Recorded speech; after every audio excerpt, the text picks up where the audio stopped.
she's the #1 player in the world, and the way she's played in the Grand Slams, she's the best right now. So yeah, it's a great start to the year. She obviously finished last year well, and Hi Tim, it's great to see you as always. Great disappointment from Polish team in United Cup final, but overall Iga Świątek played great, won all of her 5 singles matches, and she is now on 16 matches winning streak. Could it be a great boost of confidence ahead of Australian Open? Yes, I think it can be. I don't necessarily know that she needs extra confidence. For me, she's the #1 player in the world, and the way she's played in the Grand Slams, she's the best right now.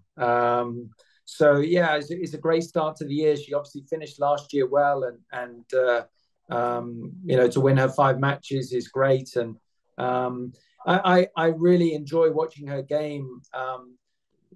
Very aggressive, the way she, serves and dictates from the back of the court. I just, sometimes from the outside looking in, it looks like it's quite stressful mentally. And, that's where, when we talk about pressure is all self-inflicted. And so, I hope that she, really enjoys the way that she's playing, because it's so impressive. For me, she's the clear favourite going into the Australian Open, yeah, she's the one to beat. During the winter break, she was answering to her fans' questions, and she said one interesting thing, that the Australian Open is the Grand Slam that she would like to win most. And she said that her playing style suits the court in Melbourne, but the courts are pretty fast and the bounce is quite low. What do you think? Do you agree that her playing style is good for this court?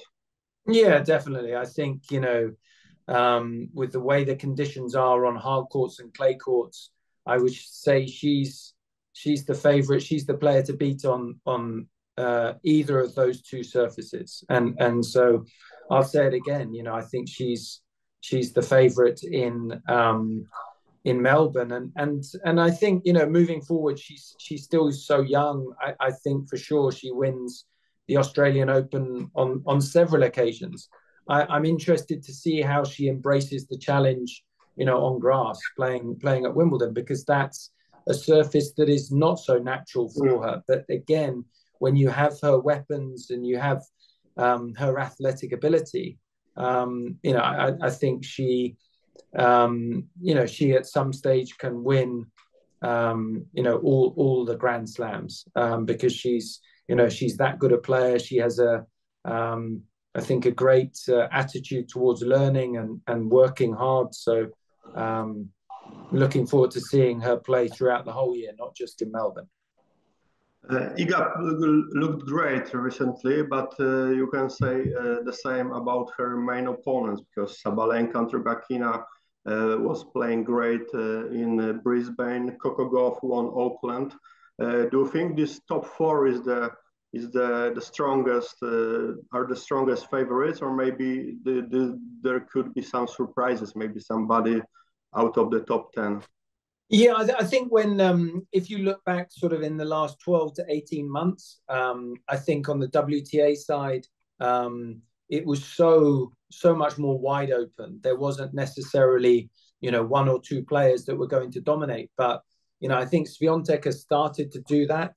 And when you mention, those other 3, Sabalenka, Rybakina and Gauff, I think those 4 have just sort of separated themselves. I think Pegula is close, but I think with the way that they are competing, individually, their games, their strengths, their athletic ability, I see those 4,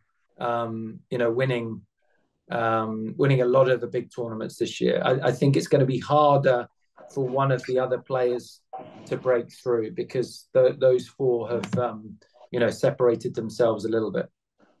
Let's talk about the men's side. Hurkacz is the regular top 10 player, but he still is waiting for the big success in slams in the hard court, which seems to be his favorite surface. What is his problem? What do you think his big problem that he's still so unsuccessful in this two Grand Slams, US Open and Australian Open? What is success? I don't know. Maybe semi-final, like what he did in Wimbledon. Yeah, I think. Look, it's. I think Hurkacz is, to me, he's a very, very good player, and I look at his game, and he's got a huge serve. He's very aggressive from the back of the court. He's a good athlete for someone of his size.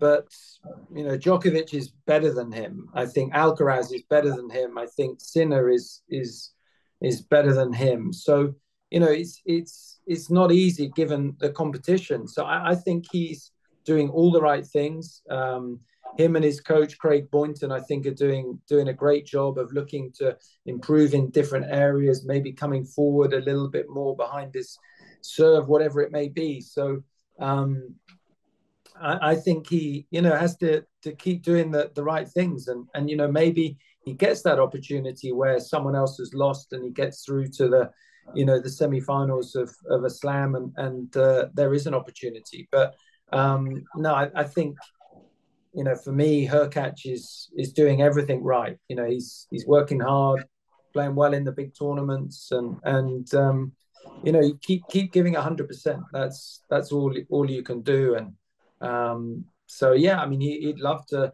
make a final of a slam and win a slam, but it's not that easy.